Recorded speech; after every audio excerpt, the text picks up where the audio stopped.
Bem-vindos a esse pós-jogo, Galo classificado, empatando com o Vasco, né? Mas vencendo a disputa da semifinal da Copa do Brasil. Estamos começando esse pós-jogo. Mande sua mensagem para cá. Hoje, mais uma vez, com muito prazer, vamos receber o grande jornalista Vitor Martins, né? Vitão, que sempre abrilhanta o pós-jogo do canal do Bolivar. E aí, está satisfeito com essa classificação do Atlético? Claro que sim, né? E a massa que esteve em São Januário também, né, debaixo de muita chuva, desde a hora que deu o apito inicial do jogo, a chuva caindo de canivete, como se diz, um gramado horroroso, mas parece que não atrapalhou a jogabilidade, mas todo remendado ali, e o Atlético tendo muita dificuldade, muita pressão, né? Jogar diante do Clube de Regatas Vasco da Gama, que há 13 anos não tinha uma chance tão grande assim, nível nacional, de uma conquista, e o Atlético, né, vencendo 2-1 na Arena MRV, e hoje, com um golaço do Hulk, o centésimo 14 gol dele, né? Centésimo 14º gol do Hulk com a nossa camisa, mais de 42 assistências. Como é decisivo o super-herói Hulk, né? O Atlético, que no primeiro tempo, e mais uma vez o técnico Gabi Milito repetiu o time que venceu o Vasco da Gama no jogo de ida, né? Com o Everson no gol, o Lianco ali pelo lado direito, Bataglia, Alonso e Rubens, no meio, Otávio, que fez um pênalti, Otávio, aquilo não pode. O Vasco dificilmente ia encontrar uma forma de entrar na defesa do Atlético. O time estava bem postado, mas ali aquele pênalti bem assinalado pelo VAR, né? Apesar de uma demora muito grande, 6 minutos, 7 minutos, para a confirmação. O Otávio realmente faz um movimento com o braço direito ali, a bola pega em cheio no braço dele, ele faz essa barreira, e bola no cal, e o Verratti bate muito bem, sem chance para o Everson, fazendo 1-0 para o Atlético. O Atlético que antes já tinha tido uma chance com o Bataglia, né? O Scarpa chutando uma bola para a área ali, uma falta cruzada ali, o Léo Pelé tira a bola ali, e ela acaba sobrando para o Bataglia, que chuta uma grande defesa do goleiro do Vasco, o Léo Jardim, ela ainda vai na trave, volta para o Bataglia, e mais uma vez ela acaba pegando no joelho do Léo Jardim e saindo, né? Talvez tenha sido a grande chance do Atlético no primeiro tempo, ou aquela do Lianco também, aos 51 minutos, já nos acréscimos do primeiro tempo, onde a bola sobra para ele dentro da grande área e ele pega ela muito por cima, a bola sobe e sai por cima do gol. No segundo tempo, o Atlético com mais posse, já tinha tido muito mais posse de bola no primeiro tempo, foram 63% de posse de bola contra apenas 37% do Vasco, mas não conseguia jogar. O Vasco com muito apetite, como eu disse, né? A família vascaína, né? Cruz Maltina tinha isso como o jogo da vida, e os jogadores em campo muito competitivos, lutando muito pela bola, mas sem muitas chances, né? Começaram aquele abafa com 14, 15 minutos, mas sem muito perigo, até achar esse gol de pênalti, né, convertido pelo Verratti. E no segundo tempo, o Atlético ainda preso também, com muita dificuldade de criar, abusando dos lançamentos. Foi até um pedido do Gabi Milito que fosse nesse sentido, né? Porque o gramado estava em condições complicadas, o Atlético criando muito pouco, tanto o Hulk como o Scarpa muito sumidos ali, muito pouco acionados ali, e o gol acaba nascendo ali daquele lance, né? O Hulk havia reclamado no primeiro tempo, como reclamou no segundo tempo, no lance anterior, né? Pedindo a bola mais pelo meio e não pela lateral, e essa bola acaba saindo ali a lateral, o Scarpa cobra, dá no Hulk, o Hulk de primeira e com muita qualidade devolve no Scarpa, ele dá um tapa na bola e rola de novo no Hulk, que já com uma ginga de corpo sai da marcação e mete no trinco um golaço para fazer Atlético 1-1, né, e classificar o Galo para a final. Vocês estão falando da onde? Né? Falando em BH, feliz com essa vitória do Galo?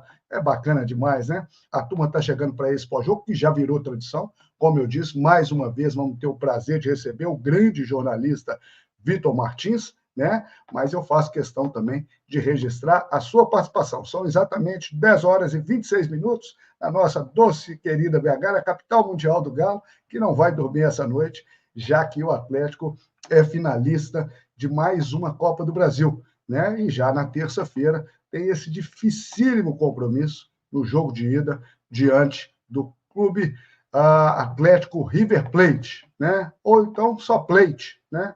Não é River, não, é só Plate. Eles falam só mineiro, então é só Plate. Então é Atlético e Plate na próxima terça-feira, né? Nós vamos falar muito sobre essa classificação do Atlético e, claro, no final, vamos também projetar esse difícil compromisso. Lembrando que o pós-jogo do canal do Bolivar tem sempre um oferecimento, tá aí, KTO, no The Odds. Você tem mais de 18 anos? Tem? Gosta de fazer uma fezinha assim como eu? Eu gosto. Aliás, é o quarto placar que acompanha o canal do Bolivar, que eu acerto na cabeça. 2-0 diante do Fluminense, 2-1 no Vasco no jogo de ida, 1-1 com Fortaleza e hoje novamente 1-1, né? Então, vou com responsabilidade. Deixa eu ver a massa entrando de novo aqui. Deixa eu tirar a turma aqui. Daqui a pouco eu coloco de novo mais imagens da Portugalo. Esse vídeo que nós mostramos no começo é a Portugalo, né? Depois vamos mostrar mais imagens da Portugalo, porque tem o sétimo encontro europeu, que será na próxima sexta-feira, sábado e domingo. Mandar um abraço para o grande Léo Oliveira, que mandou essas imagens para cá, e tem a imagem da massa explodindo também nas ruas de Lisboa, fazendo uma festa muito grande. A turma está empolgada, querendo entrar. Deixa eu tirar daqui. Mas deixa eu voltar. Então, o que eu vinha falando é o seguinte: esse pós-jogo do canal Bolivar tem um oferecimento de KTO, no The Odds, né? E se você não é cadastrado na KTO, quando você fizer o primeiro cadastro, coloque lá, Bolivar, tá fácil de lembrar, você terá 20% de bônus, 20% de free bet, né? Até R$100. Então, vale a pena, quem gosta de fazer uma fezinha, e de KTO, que é verdadeiramente onde a diversão acontece. Eu tenho me divertido e tenho faturado, mas a gente sempre prega responsabilidade para a gente brincar. Dito tudo isso, mande sua mensagem para cá, que eu já vou chamar ao palco o grande jornalista que realmente abrilhanta aí esse pós-jogo do canal do Bolivar, para a gente entender como é que foi essa classificação do Atlético. Não foi fácil. Eu acho que o Atlético até competiu menos que o Vasco. O Vasco julgando uma decisão e o Atlético ali com dificuldade, muita dificuldade para criar, como eu disse. Paulinho foi o grande destaque no ataque, mas o Hulk e o Scarpa estavam, assim, um pouco deixando de desejar. O próprio Arana também, o Atlético criando muito pouco, mas ainda bem a gente tem o incrível Hulk no time, o super-herói, o jogador mais decisivo do futebol brasileiro, desde que chegou em 2021. E vamos para mais uma final. Deixa eu trazer ao palco, então, o grande Vitor Martins. Boa noite, Vitão. Satisfação. Galo classificado, Galo finalista, mas não foi fácil, hein, Vitão? Venceu o Gigante da Colina, o Clube de Regatas Vasco da Gama, em São Januário, uma atmosfera muito quente ali, vamos dizer assim, apesar da chuva, e o Atlético com um gramado pesado também, com dificuldade, mas o importante é que o Galo classificou. Boa noite, Vitão. Obrigado mais uma vez por aceitar o nosso convite. Boa noite, Bolivar. Boa noite ao pessoal que está acompanhando ao vivo. Bom dia, boa madrugada, boa tarde, enfim, quem estiver acompanhando em outros horários. Não, o importante é que garantiu a vaga, né? Se a gente analisar o jogo mesmo, foi uma partida muito abaixo do Atlético. Eu não classifico uma partida abaixo, não. Uma partida muito abaixo. Mas que sorte que o Atlético tem um jogador que, desde que chegou no Brasil, ele é o cara mais decisivo. Desde 2021, não existe um jogador no futebol brasileiro mais decisivo do que o Hulk. É o cara que chama a responsa nos momentos mais complicados. É o cara que faz gols importantes. É o cara que não foge do jogo. Uma partida que ele estava apagado, de fato, a bola mal chegava, e quando chegava sempre aquela famosa bola espetada, dois zagueiros pressionando, o Léo Pelé com, como é que fala, liberado, né, com um cartão verde dado pelo árbitro, em vez de apresentar o cartão amarelo pela quantidade de faltas que o Hulk sofreu, enfim. Era uma partida apagada, mas ele é um cara que poucos no Brasil conseguem achar um chute daquele lugar e resolveu a parada. Mas Copa é isso, né? É lógico que todo mundo queria passar com maior tranquilidade, pela diferença dos dois times, o Atlético poderia jogar mais, mas a gente comentou aqui, né, Bolivar, você citou da vontade do Vasco, a gente veio falando em lives anteriores, o Atlético tinha que igualar a vontade do Vasco. A única certeza que a gente tinha nesse jogo é que o Vasco não ia faltar vontade. Eu acho que o sinal, o fato da torcida aplaudir o time e cantar o Vasco, né, depois do jogo, demonstra, os caras se entregaram em campo. A questão deles é claramente uma limitação técnica. E em alguns momentos eu achei que o Atlético faltou competir, nesse sentido, de competir com o Vasco. Mas quando no segundo tempo você vê que competiu um pouco mais, você vê que o Vasco não ameaçou, o Atlético até criou um pouco mais de oportunidades.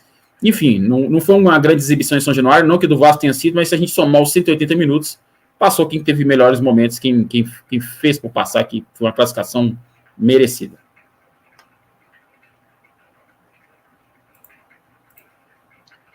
Vitão, tá travando um pouquinho. Será que é aí na sua internet ou na minha aqui?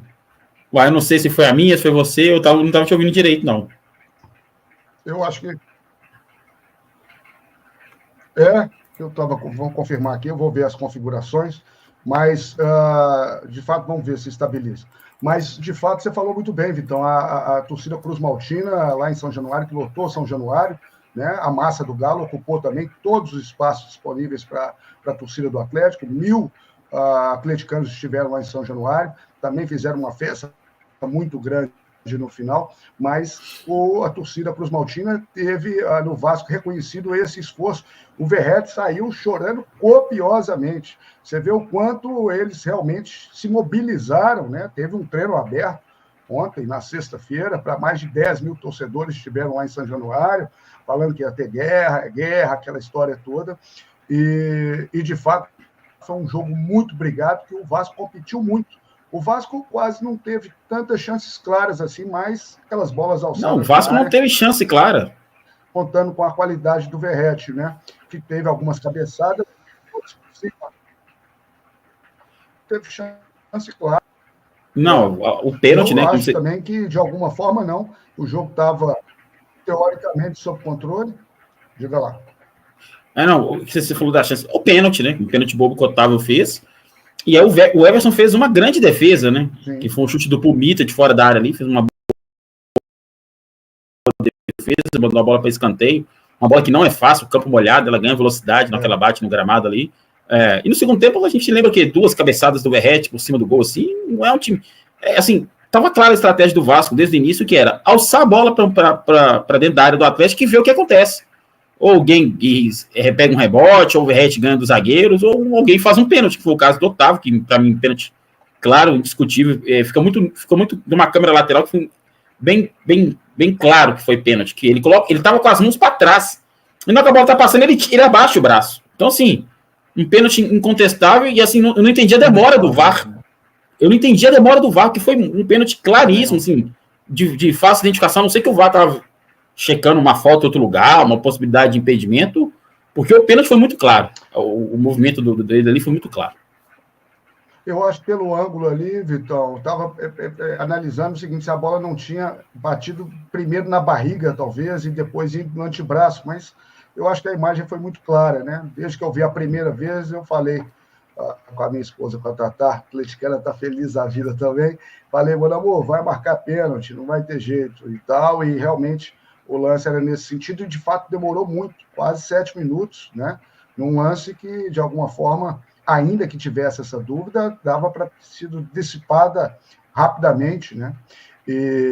Mas é aquela história, né? O Otávio faz, de fato, o movimento, fica ainda mais claro, né? E você vê que depois ele se denuncia, né? Não, a reação dele, na hora a reação dele, para mim, entregou. Para mim, entregou. Você viu a replay, tudo, a reação do jogador... não vou falar qual árbitro, não, ele já até parou de apitar, um árbitro que apitou muito tempo, chegou até a ser escudo FIFA, e ele comentou comigo uma vez, que ele levava muito, na época dele não existia VAR, né, que uma das coisas que levava muito em consideração na hora de fazer uma marcação mais, fala assim, decisiva, que é um cartão vermelho, é um pênalti, porque isso é um tipo de marcação que você muda o rumo do jogo.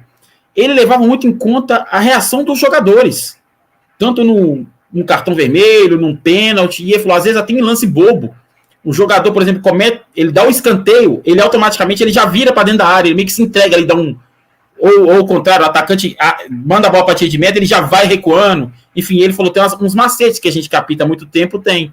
E ali a reação do Otávio ali, para mim, foi nítida ali. A reação dele foi de quem tinha feito um pênalti. De quem tinha feito o pênalti, colocando o Vasco, empatando a decisão em 2-2, né? O Atlético havia vencido por 2-1. E aí, é claro, jogando fora de casa, com toda essa atmosfera e com toda essa obsessão que o Vasco tinha de chegar a essa decisão, né? Mas o Atlético, tecnicamente, mostrou que é um time muito superior, apesar de que eu acho que deixou de competir de uma forma, inclusive, arriscada, né? Também acho. Eu acho que a rotação do Atlético estava muito abaixo da rotação que a gente está acostumado a ver nesses jogos decisivos, né? E a sorte realmente é que o Vasco estava muito pouco inspirado, lutando. O Vasco é um time que sofre de sérias limitações, né? Assim, o Pumita, que não é um grande lateral, foi escalado na ponta direita. O Paulo Henrique, que é o lateral que passou, fez 2 jogos, se não me engano, com a camisa do Galo, que a gente conhece. É um cara que é titular lá, absoluto, incontestável. A zaga, hoje foi João Vitor e foi Léo Pelé, mas tem Michael e Léo Pelé, já teve Michael e João Vitor, mas não se acerta. O Lucas Piton é um bom lateral, revelado pelo Corinthians, ali já faz sucesso. O Verratti é outro. O Coutinho que chegou, assim, tecnicamente é muito bom, mas você vê que ele mostra por que ele já caiu tanto lá na Europa, depois foi parar no Oriente Médio, ele já não, fisicamente, ele já não consegue manter a intensidade por muito tempo. Então o Vasco é um time com sérias limitações, né? E uma coisa que a gente falou, né, esse negócio de competir, acho que realmente o Atlético, em alguns momentos, faltou competir. Porque quando você pega por exemplo, eu acho que é diferente você pegar um São Paulo no Morumbi do que pegar um Vasco. O São Paulo é mais qualificado, o Atlético ele defendeu bem, enfim. Contra o Vasco, eu acho que você tem que forçar mais um erro. Você está jogando contra uma defesa que erra. O Atlético teve uma chance na bola parada, que foi um corte errado da defesa do Galo, que quase originou. Foi uma defesaça do Léo Jardim. Teve um outro contra-ataque, que foi um passe errado do Léo Pelé, que o Scarpa, para mim, tomou a decisão errada. Ele não tinha que passar para o Paulinho, ele tinha que passar para o Hulk. Porque lances que foram originados com participação da defesa do Vasco, que não é uma defesa muito confiável. Então, você pega um adversário que tem algum setor que não é muito confiável, você tem que forçar e tentar jogar muito nesse setor. Acho que o Atlético entrou, aquele famoso, o Atlético não entrou para jogar com o regulamento, ele entrou para jogar pelo regulamento. E isso foi o ponto que me incomodou. Mas, por outro lado, vou fazer uma justiça que é, assim, não que eu tenha jogado bola alguma vez na vida, mas para que até quem jogar na várzea, quando você tem um time melhor do que o outro, a condição de um campo pior prejudica mais quem é melhor tecnicamente. Então, é inegável que a quantidade de chuva, que deixa o campo pesado, para o Atlético é muito mais difícil, que é o time que joga com a bola no chão, que quer tocar a bola rápido, complica muito mais do que para o Vasco, que só queria chuveirar. Isso, assim, a gente tem que sempre deixar isso em condição, porque o que choveu durante o jogo inteiro foi impressionante. Impressionante, porque desde o apito, porque já estava uma chuva ali, uma garoazinha, uma chuva mais fina, né? Mas foi a conta do árbitro apitar o início da partida para a chuva cair com força e se manteve durante o jogo todo, até que a drenagem de São Januário resistiu muito bem, né? Nós não vimos poça, apesar da chuva pesada que caiu ali, mas o gramado todo remendado, todo complicado. Mas ele estava mais feio do que ruim, viu, Bolivar? Ele era muito mais visual, a aparência, do que realmente estar ruim para jogar. Você vê que a bola rolava, com dificuldade por causa da chuva, que é normal. Vou até citar um amigo aqui, que é o Léo Gomide, que hoje é analista de desempenho do América. Ele é da teoria, já não é de hoje. Ele é da teoria que ele acha que quando chover não pode ter jogo. Ele acha que é um esporte completamente diferente, que assim, muda radicalmente o jogo. Ele é contra ter jogo em chuva. Sem dúvida alguma. Já que você está falando do Léo Gomide, daqui a pouco vamos falar também da coletiva do Hulk, né, que elogiou o scout dele, do trabalho dele, né? E falando de bola rolar, deixa eu rolar a bola aqui para a turma que está ligada conosco, porque melhor momento. 40 aí em BH, na capital mundial do Galo, né? E eu acabei de receber uma mensagem, uma ligação aqui, deve estar ligado, deve estar querendo dar um recado também, que é o Xandão, o rei do pastel, o Vitão. Ninguém é rei por acaso, né, Vitão? São 6 lojas da Savassi. Eu tenho mania de falar, quem dera eu ter um Alfa Romeo, quem dera estar aí agora, depois dessa classificação do Galo, e poder aí, um dos reis do pastel, para saborear o melhor pastel de BH, disparado, né? É disparado. São 6 lojas, 3 delas são 24 horas. É por isso que a gente sempre fala, no Rei do Pastel é de manhã, à tarde, de noite e também de madrugada. Imagina agora, 10h40, o Galo ganhou, saborear aquele pastel de carne, aí como é que dá água na boca, aquele pastel de queijo, Tatá adora de palmito, aí tudo no Rei do Pastel, é gostoso demais, ninguém é rei por acaso, não sou eu que estou dizendo, não, é o povo de BH que diz, e outra coisa, é o que o Xandão fala, né? A cerveja gelada tem em todo lugar, mas ali a gente gosta de gente. O atendimento é de primeiríssima qualidade. Então, você chega ali na Savassi, numa esquina daquela ali, vai traçar o melhor pastel de BH e vai tomar uma cerveja geladíssima agora para celebrar e para comemorar essa vitória do Galo. Né? Xandão está ligado nesse pós-jogo, Alexandre Fidesz, o grande Xandão, pai da Larinha, feliz com essa classificação do Galo, e acabou de me ligar aqui. Eu estou ao vivo, meu irmão. Então, um abraço forte, fraternal e alvinegro, que o Galo está classificado. Então, falando do Xandão, né, eu vou chamar a turma também, que está aí na Savassi, né, para vir bater bola conosco, para prestigiar essa grande audiência que nós estamos aqui nesta noite de sábado que o Atlético classificou. Deixa eu começar aqui, ó. Por exemplo, o Vinícius Santana Júnior, valorizar a defesa do Everson, é verdade. Nós vamos passar, aqui no canal nós vamos passar lance a lance, né? O Vinícius Santana está falando um grito de galo, o Elton está dando um grito de galo, sempre o Elton. O Luiz Antônio Cunha Guimarães está sempre conosco. Boa noite, Bolivar e Vitor Martins. Acompanhando o pós-jogo, direto de Piuí. Já deixei meu like. Estou muito feliz com o nosso galo mais lindo do mundo. Hulk salvou a nossa pátria, que é galo. Um abraço, Luiz Antônio. O Viverson. Tá, bora, tá na hora, né? Já conversamos, um abraço, Viver. Antônio Procopio está sempre conosco também. Boa noite, Bolivar e Vitor, e a todos. O galo mata a gente do coração, bica bicudo. Rapaz, tinha muito tempo que eu não ficava tão ansioso ali, tão nervoso, faltando 5, 6 minutos. Eu realmente tive um ataque cardíaco dessa vez, viu? O Márcio Guimarães, Bolivar, as lives são imperdíveis. Parabéns pela grande competência. Ô, Márcio, muitíssimo obrigado pelo elogio, pela audiência, pela mensagem, tá? Tamo junto. Um abração forte, fraternal e alvinegro. Muito obrigado. O Ronaldo Eustáquio está sempre conosco também. Bolivar, quanta alegria quando o Galo classifica. Amo o meu Galo. Avisar Guimarães, B, tá falando ele aqui. O Rafael Sena tá dando um grito de Galo. Falou, estamos na final, Bolivar. Estamos sim, né? E na terça-feira já temos um outro compromisso para começar essa semifinal diante do River Plate, diante do Plate, né? Que é tem uma curiosidade sobre isso aí. Tem uma curiosidade. Não, daqui a pouco não que falar do Olivier, aquela garantir audiência. É um número. Okay. É um número muito legal que o atleticano, quando a gente falar desse número, vai ter muito orgulho. Né? Aí não for do River Plate, a gente fala. Então, aqui é a chamada para a audiência ficar até a hora do jogo que a gente falar a prévia desse jogo. Exatamente. Nós vamos tratar desse jogo também, vamos projetar, claro, esse difícil compromisso na próxima terça-feira, 9h30 da noite, na Arena MRV, com a massa que lotou, já esgotou os ingressos com 7 horas, menos de 7 horas, teve polêmica em relação a essa venda dos ingressos também, é uma situação realmente muito complicada, temos que falar também disso. O Márcio Guimarães está falando para dar o like aí, não deixe de dar o like, não deixe de seguir o canal do Bolivar. Nós estamos com mais de 670 pessoas assistindo no Twitter, abraçando a turma que está no Twitter. Tinha muito tempo que a gente não transmitia através do Twitter, né?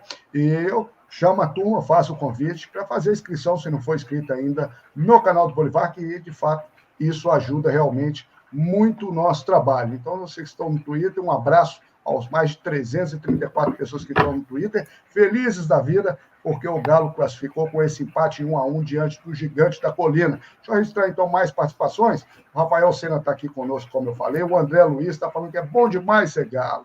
É verdade. O Jefferson Barroso. Olá, Bolivar. Olá, Jefferson. Estamos aí. Salve, meu amigo. Vamos, Galo. Grande Igor. Um abraço, querido. Saudações alvinegras para você. O Fernando Monteiro está falando bairro Alto. Está aqui pertinho, está em Lisboa, né? Nós começamos essa live aqui com as imagens da Portugal, que na próxima sexta-feira e no próximo sábado fazem o 7º encontro europeu dos consulados do Galo, né? É só o Atlético, só a massa do Galo faz isso no mundo. Gente saindo do Brasil, de outros continentes, da América do Norte, Estados Unidos, vários países aqui da Europa, da França, Coquefou, a Madrugalo de Barcelona, a Deutsche Galo da Alemanha, a Amsterdã de Amsterdã, né? A Portugal, mais uma vez, sediando esse grande encontro. São esperados por volta de 300 atleticanos para fazer festa nessa capital europeia. Lisboa não é uma cidade, é uma poesia, né? E ainda vai ficar ainda mais festiva com a massa do Galo pelas ruas. É realmente um momento muito especial, sempre final de outubro, a gente se reunir para evangelizar, para celebrar a nossa atleticanidade. O Paulo Montijo está falando, chora Sport TV, chora ESPN, aqui é Galo. O Anderson Campos também está conosco, o Danilo Oliveira, o Fernando de Freitas Camilo. Bolivar, o que você achou da formação do Galo na defesa com Lianco ao invés de Sarabia? Verrete foi anulado com batalha. Lianco e Alonso. Está falando aqui o Fernando, mais uma vez, né? Porque o técnico Gabi Melito, deixa eu trazer o Vitão de volta aqui para o palco, está sempre conosco aqui, mas respondendo o Fernando, mais uma vez ele mandou o mesmo time que havia vencido o Vasco em 2-1, né? O Leandro pelo lado direito, o Bataglia no meio, Júnior Alonso ali na outra ponta e o Rubens, né? No meio, Otávio, o Alan Franco, Arana, mais adiantado, né? Não teve uma atuação tão destacada como foi no primeiro jogo, quando ele fez um golaço e depois fez o cruzamento para o Paulinho fazer a virada naquela oportunidade 2-1, né? E na frente, Paulinho, que estava muito ativo, Paulinho estava muito afim de jogo, a torcida do Vasco pegando no pé dele, a prata da casa, né? Cresceu ali no Vasco. Ali, e teve a declaração de ontem também, né, o Bolivar? Ele assumiu que ele era torcedor do Fluminense. Eu até já sabia dessa história. Ele assumiu que era torcedor do Fluminense e tal, porque o torcedor. Existe muito carinho, o torcedor do Vasco sempre nutriu muito carinho, o desejo dele voltar, que ele apareceu bem, ele foi vendido por 18 milhões de euros na época. Coincidentemente, o primeiro gol dele como profissional foi sobre o Galo, mesmo na Independência, os dois primeiros. O Vasco ganhou um jogo de 2-1, ele fez os 2 gols em 2017. Eu até comentei esse jogo pela Rádio Inconfidência na época. E assim, então ele tinha uma relação muito próxima com o Vasco. Mas aí, o que eu achei, que eu senti dessa entrevista dele, ele quis cortar o cordão umbilical. Acho que desvincular de vez, assim, o Vasco tem aquela importância na história dele, ajudou, ele tem todo o respeito, mas agora ele é Atlético, quer viver essa fase no Galo, quis mostrar para a torcida. Porque você vai lembrar que ano passado o Galo perdeu para o Vasco aqui no Mineirão, na estreia do Brasileiro, por 2-1, depois perdeu no Rio por 1-0. Muita gente criticava, esse Paulinho faz gol no Vasco, o Paulinho faz gol no Vasco. Enfim, chegou na Copa do Brasil, ele fez o gol, quer dizer, o Hulk e ele classificaram, até acho que ele fez o gol da vantagem, o Hulk fez hoje o gol da classificação. Eu acho que ele assumir que ele era Fluminense na infância, numa véspera de uma decisão contra o Vasco, para mim é muito mais um ato simbólico, como assim, estou cortando o cordão umbilical que eu tenho com o Vasco. Foi assim que eu entendi essa coletiva. Assim, coletiva não, essa exclusiva que deu para